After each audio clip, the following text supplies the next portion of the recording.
Hello, everybody. Welcome to Road to Endgame, the GamerAccess.com's premier movie podcast. For those of you who are unfamiliar with the show, we review anywhere from 1 to 2 Marvel movies a week, leading up to Avengers Endgame. At the end of each phase, we rank the movies. At the end of everything, we'll rank all the movies. And we also review them individually and give their ratings for the Stan Lee cameos. I am Bronson. And I'm joined by a new person, because the other person has died, and she has consumed his soul and taken his power. Stephanie Watkins. Hi. How are you doing today? I am good. I am still recuperating from a strained trapezius, which is a muscle in your back that, connects your shoulder to your neck to your spine. I would highly recommend one of these chairs for that. Yeah, a gaming chair would be nice for that. Although I tried it, actually, last night. My chair is better. Really interesting. Because I used to, have messed up back problems if I'd, play games too long in my old chair. Yeah. And then, I got this guy. I was in my chair for hours. Well, and then I got this guy, and it was just perfect. So the reason that you were brought onto this, other than Brandon having personal stuff going on. Well, we actually watched these movies together. Yeah, I drag you through this either really great process, in the case of a lot of movies, Iron Man 3, Captain America, Avengers, but there have been 2 really fucking bad movies so far. Yep. And this is one of them. Mm-hmm. This is number 2 on the bad movies list. Number 1 was Hulk, where it was raining only on Hulk, no one else. Yep. You didn't even watch that full fucking movie. I didn't, but I had a lot to do, so I'm so sorry. It's okay, because at the time you were not co-hosting this. Now you have to watch all these movies with me, which actually, from after this, is not really a punishment at all. Oh, yeah. No, we've gotten out of the cinematic... no pun intended, dark world. I think the only really kind of dry one left, at least for me, is Homecoming. Homecoming wasn't actually dry for me, but we'll get to that movie when we get there. Yeah, also I think Black Panther is immensely overrated. That's actually something I kind of wanted to bring up. I think it's overrated, but it's definitely a movie that we've needed for a very long time. Yeah, I think that, that movie gets a lot of hype because of what it does on a cultural level. Oh, yeah. I wanted to discuss that a little bit before we hop into Thor Dark World, because award season and whatnot. Yeah.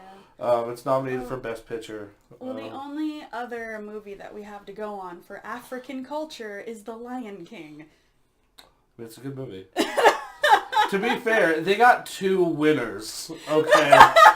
They got 2 real winners. I think it was definitely overkill, the dialogue, from the cousin in that movie.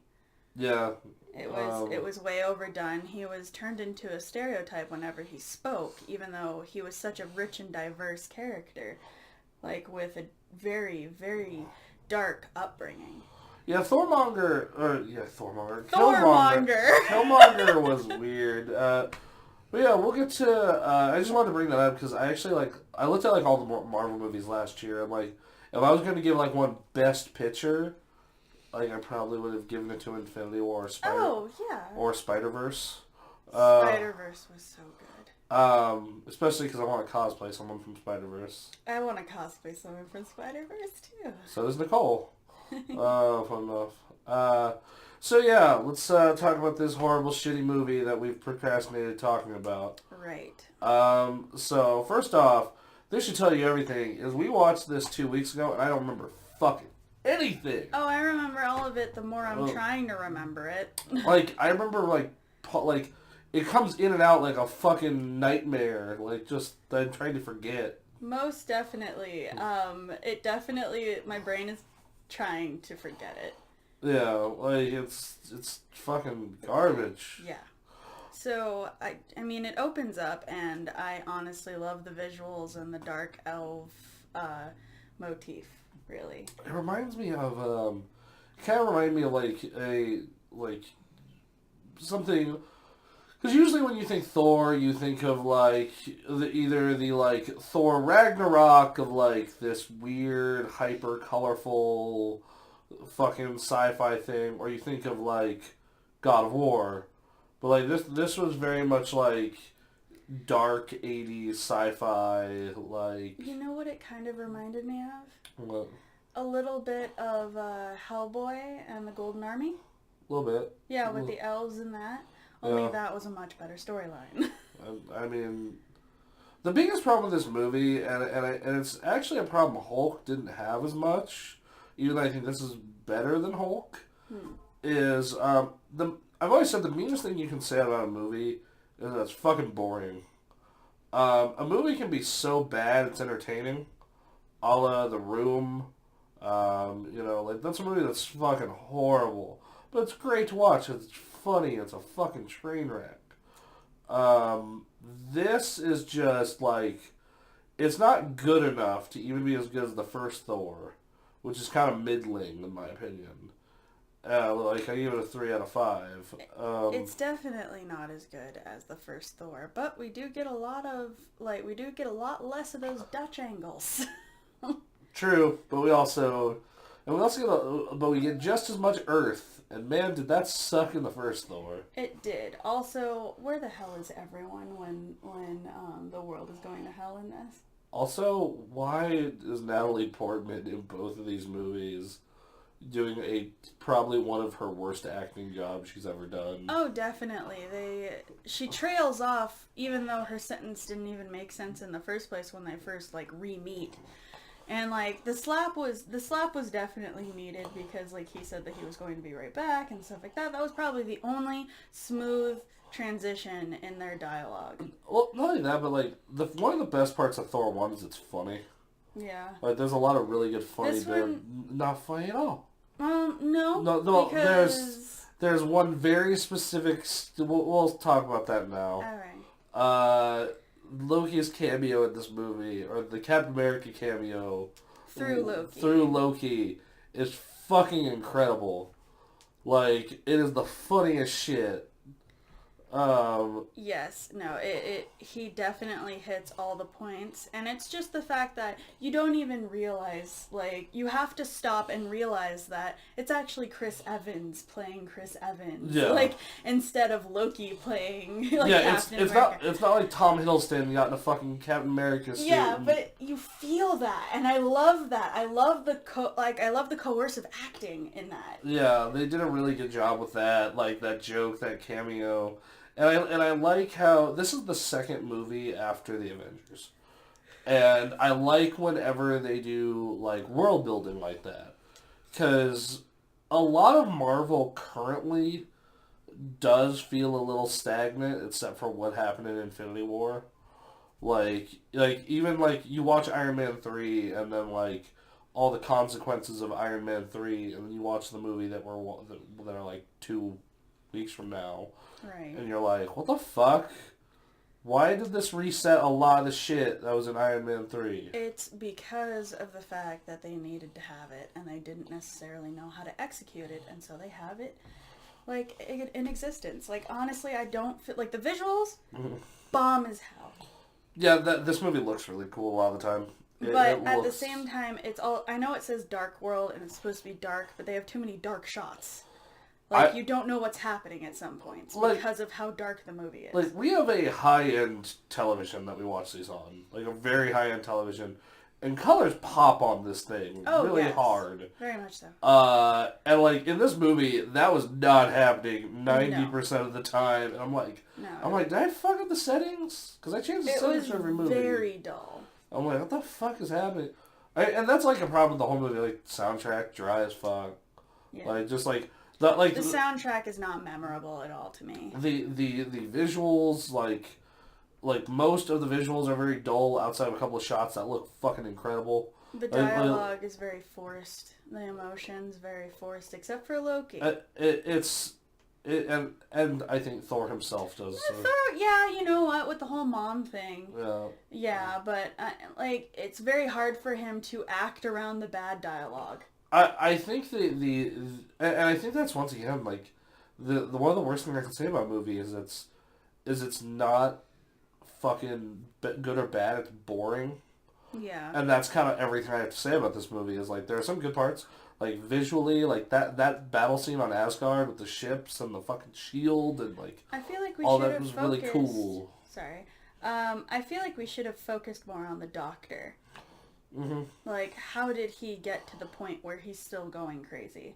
Mm-hmm. Like, we don't show these things, even though he's a very pivotal part of the Avengers movie.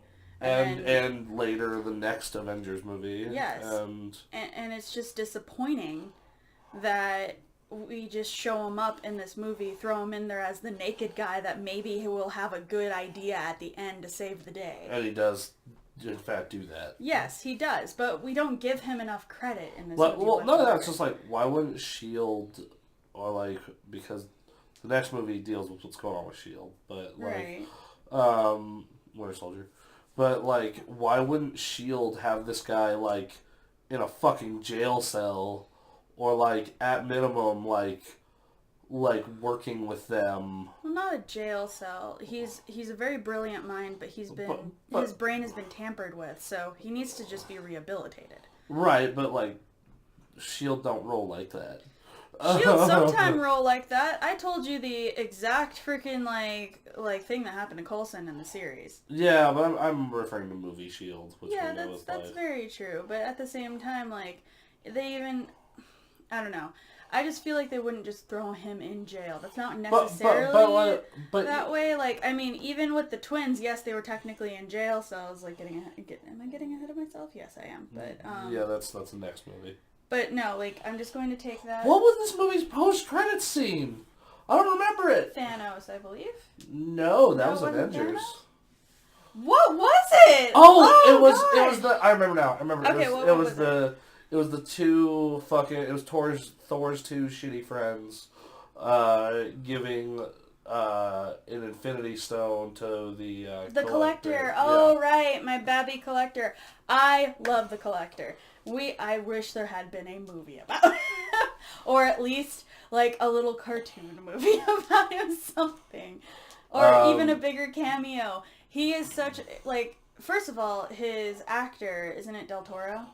Yeah. I love him. He's a very diverse person. I don't give him enough credit. Maybe because I don't always like his look. But, you know, that's just a bias. But in general, he's a great actor. He can really get into whatever role you give him. And the fact that they give him such a minuscule role, like, in this, when it's such a powerful part of the entire series, just makes me sad. I mean, he gets his due when Guardians comes. Kind of? I mean, they definitely don't do justice at, like, Infinity War, though. Yeah, they do, but they do a good job for in Guardians. They do a good enough job, at least. Yeah, 1 out of 3 does not make a good, like, does not make justice to a good character. Yeah, but they have to focus on their mainstays. Yeah, I know. It's just he's a hero villain. I love all my hero villain babbies. Yeah. Like Loki. Yeah. I love Loki. I mean, in all reality, when it comes down to it, he will do the right thing. Most of the time. Yeah. Most of the time, yeah. Especially after the first movie when, like, his family literally showed him, like, hey, we dig you. Yeah. And he's just like, huh? Really? And then he gets brainwashed. Yeah. Which has been confirmed by, like, literally everybody, even the directors, so. Yeah. No, this movie as a whole, like, I enjoyed the Thor-Loki chemistry. I enjoyed... Like, there were parts of it I enjoyed, but, like, man, was just fucking... What was the Stan Lee cameo in this? He was in the psych ward.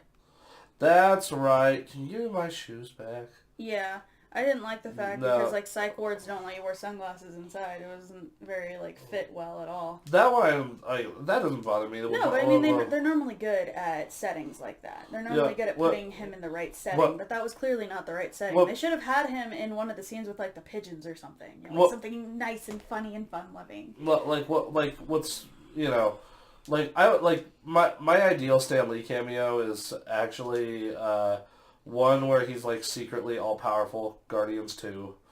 Or one like Ant-Man and the Wasp, where it's just, like, oh, that's really fucking hilarious. Yeah. Like Avengers was a good one. Superheroes in New York. Who the fuck would have heard of that? He goes back to his freaking, like, chess game. Yeah, like... But no, it could have been the same thing, like, with the, like, it could have, like, shown him trying to talk to somebody, and all these pigeons just, like, suddenly, like, fly through the vortex and, like, around him or something, and then he has, like, a catch, like, 22 moment or something. I don't know. Well, like, his scene in the, in Age of Ultron was really good. We'll get to that later. Yes. If we're talking about prior movies we've actually gone over, like, his, cameo in the first Thor was pretty good. The truck scene?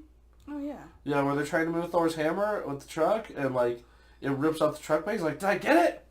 That was so cute. It's fun, loving Stanley, and they didn't do him justice, just like in Hulk, where they literally murdered him. They fucking literally killed him. They literally killed him like they killed that movie. Yeah, that movie was bad. Oh, man, that movie. Like, it's technically canon. It's part of the MCU, but, like, look, y'all, I bought all these movies. I went out and I bought every single one of them. Yes. It'd be nice if we got the entire, like, a book. Yeah. Like, I'm going to buy fucking Captain Marvel and Endgame and Far From Home when they all hit. I'm on this train now. However, all these movies were priced between $17 and $25. Right. And how much was Hulk? $12. Yep. How much was Thor: Dark World? $16. So still on the lower end of the spectrum. Yeah. The average was about 20. Mm-hmm. With the real popular ones like Avengers 25, Iron Man 1 25. Okay, so one thing, so you've already said what you really love about it. I'm going to say what I really love about it. Mm-hmm. That scene where Loki finds out his mom's dead. Yeah. Where he evokes so much emotion out of the audience. It's unreal sometimes. He is a master at mastering a scene. Like, he takes charge and he captivates your attention until he is done. I really like in that scene too, where you like, Thor's like, dude, quit your shit. And like, you see that his entire jail cell's been like a fucking illusion. And he's all disheveled. He's all disheveled, it's all like dried, fucked up fruit and torn apart furniture and shit. Yeah, because that is how much he never wants to show his pain, but he actually does care. Yeah. That was really good. That was a really powerful scene. One thing that was really jarring was how the father, I forget the character's name. Odin? Thank you. Sorry. I'm kind of out of it. We're both out of it, I assure you. So, Odin definitely did not act like himself in this movie. He was very quick to judge instead of evaluating the battle. Like, the battle to come, like, the possibilities through all of this. I also really fucking hated the ending of this movie with Odin. Yeah. Where, like, Loki is Odin, and Odin is question mark. We find out later. Yeah. He's in an old folks' home. Technically. And then, what is it, fucking, like, and then, like, I thought that was dumb as hell. Why? Like, I'm just like, really? Fucking really? He hit him on Earth. That was actually, like, kind of clever. I mean, like, that part was kind of clever. The part of them just, like, I don't know. I thought, like, Odin got massively fucked in this movie, which sucks, because in the first movie, he's, like, really fantastic. He literally comes into the scene, seeing that Natalie Portman's character is acting strange with something inside of her, and he just blatantly ignores it and goes, "Get her out of here! Why is she here?" Blah, blah, blah. And it's like, do you not see that something otherworldly is happening to this human woman? Right, which that, in my opinion, that goes back to bad writing for Odin. Yeah. Because, like, once again, like, if you watch that first one, then you watch this one, you're like, Odin's, other than his actor, is a completely different character. It's like, and then you watch Thor Ragnarok, which that's a later movie in the series, granted, but, like, you watch fucking Thor 1, and you watch Thor Ragnarok, like, that's the same Odin. Okay.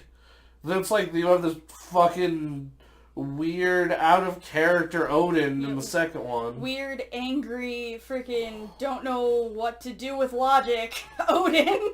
Like fucking senile Odin here. Right? Um, The mom was also a very, very good part of this movie. Yeah. She showed her absolute prowess. Like, if it wasn't for the strong-armed freaking, like devil elf, she would have bested that guy. Oh yeah, let's talk about the villain and like Brandon and I have had a lot of discussion about villains and like he prefers he's like not every villain needs this fucking empathetic backstory like Thanos got. Like Marvel does that a lot. I'm tired of it. Can't a guy just be a dick for the sake of being a dick? This guy is. I like the Joker. No, he definitely hits these points then. Yeah, and I'm like, this movie is exactly why you don't want that. Like even the Joker in the reason that he's a fucking dick is because he finds it funny. There's at least a motivation here. Yeah, there's but... And if depending on which Joker, it's like he does it because he wants to show like society is weak and shitty. Okay, so in all reality, this villain, he was created to serve the darkness that he was born from, and that he shows it. Yeah. I mean, at all costs. But he doesn't give up. He sacrifices everything, even himself, to be able to... get this done. But he's not, okay, so we'll use Thanos as the comparison point, because he's kind of like the Marvel high point right now for villains. Okay.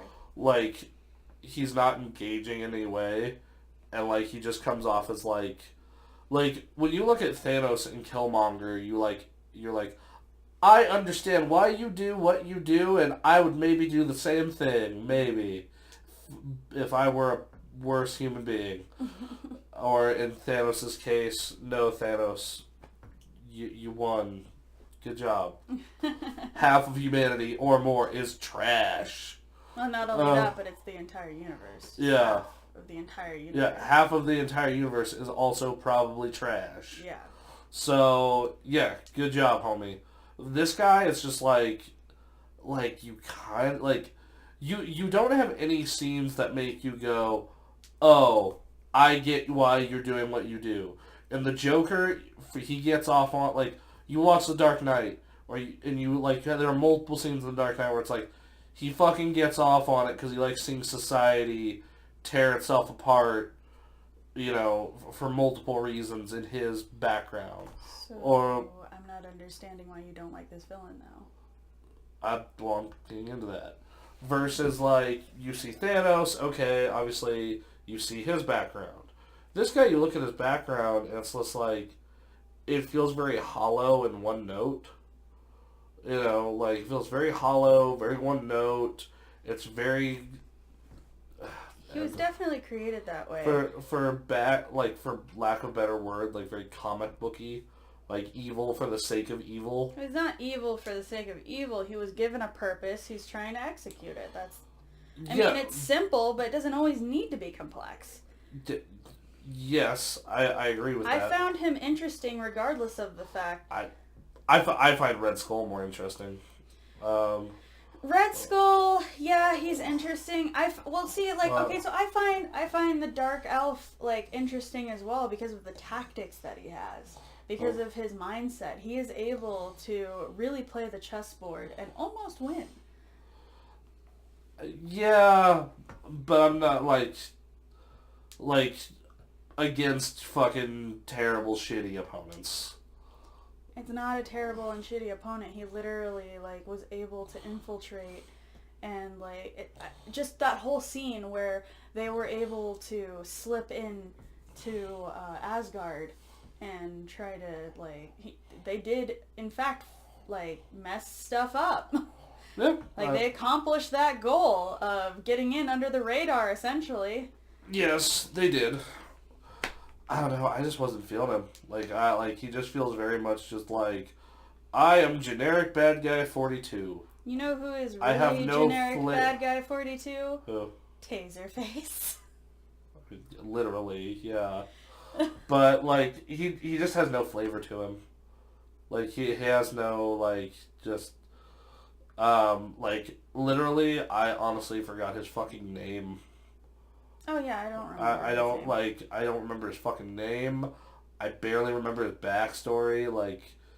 Like just very, like, was just, for lack of a better fucking word, he reminds me of a comic book villain. Well, like a serial. He was born from the ether. Light and dark fought. Light won. He tried to fight to get the dark back. He serves the dark. That is the most hokey ass one note comic book villain shit I've ever heard. I'm just saying, him besides Loki and Loki's mom, whose name escapes me as well because she's not in the movies as much as I'd like either. The only other thing that stood out to me was literally the villain. You want to know? There's one part of the villain I did like, and that's his actual fight with Thor. Them like going through fucking portals and like. Oh, that was cool. That was like once again that goes back to the point we had where like there are some cool fucking visuals in this movie. Oh yeah. But like no, the visuals definitely have a leg up. But for the most part, it's like gray, black, dirt, like dark, just boring. Yeah. Fuck God. You know what's really shitty about this movie also? What? It's sandwiched between two really good movies. Like they just kind of snuck it in there. It's like you're having a PB&J sandwich and they slip the tiniest pickle in there. Yeah. But you still end up like with a sour taste in your mouth. Yeah, it's just like they think that it's fine, but you still end up with that pickle taste in between all the sweet peanut butter and jelly. Yeah, like you have Iron Man 3, which is like honestly the best movie we've watched so far. Like at least for was Brandon and I. And then, like... It was good. You have Winter Soldier, which we'll go over in the next episode, but, like, I really fucking liked it. And this movie, which, like, the best part of watching this movie was the wings that we ate while watching it. No, my wings were subpar. like the movie, you remember this. Your wings were subpar. Mine were great. But... And then our fries were under-seasoned, as always. Yeah. So under-seasoned Thor. It's very it's as under-seasoned as the fries that we ate. So Thor under-seasoned. So we're gonna finish this up with doing what we always do. Sorry, this is a short episode, everyone, but this movie's fucking bad. I mean, we got through it pretty quick. We talked about the visuals, the villain, the writing, the cameos, the overall feel of the movie, characters. There's no fucking depth or theme to this movie beyond Loki and the family shit. Yeah. And even then, that's so short-lived. And also, like, we also touched upon the lack of everyone else that lives in the world that could have helped. Yeah, like, what the fuck is Iron Man doing? Like, what the fuck is, okay, so I'm trying to think, like, I think they tried to mention it, but it was so, like, stupid that I couldn't even realize. Because it's an anomaly that literally was broadcasted around the world. That was happening in London. Like, okay, maybe Hulk just couldn't get there in time. Oh, that's fine. But it's like, alright, so Captain America, maybe he's doing the Winter Soldier stuff at the same time. But it's like, alright, so that still leaves, where the fuck is Iron Man? Right? Who can get across the world in, like, 3 minutes. Yeah. Okay. So is it time to rate it? Yeah, so we're gonna rate the Stan Lee cameo out of 5, and then the movie itself out of 5. Oh, Stan Lee cameo. I wish I could give it a 0. And then also do an overall.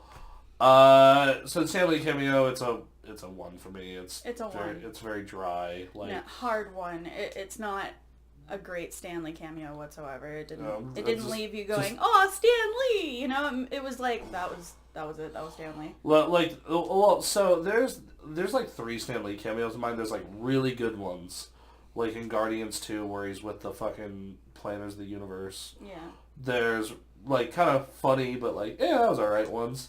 That's most of them. Mm-hmm. And then there's ones like this and Hulk where I'm just like, that's fucking awful, and you should feel ashamed of yourself. It's bad, and you should feel bad. So yeah, 1 out of 5 for me as well. Alright. Movie as a whole, originally I was going to give it a 2, but thinking back, like 2 weeks later, because we've had to skip recording twice, thinking back on it, yeah, it's a 1.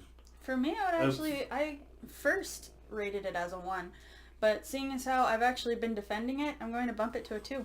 I'll say this, it's not as bad as Hulk. Oh, yeah, no.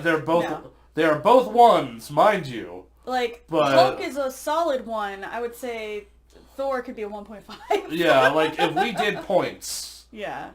Thor would be like a 1.5. There's like 3 good scenes in Hulk. One of them being the end fight scene. Yeah. The rest of it is shit. This movie very similar.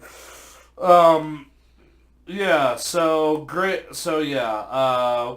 1 out of 5. It's paced like dog shit. It's visually inconsistent. When it has peaks, but They force the romance and the dialogue between the love interests. yeah, the dialogue's poor. The romance is forced. The music is completely forgettable.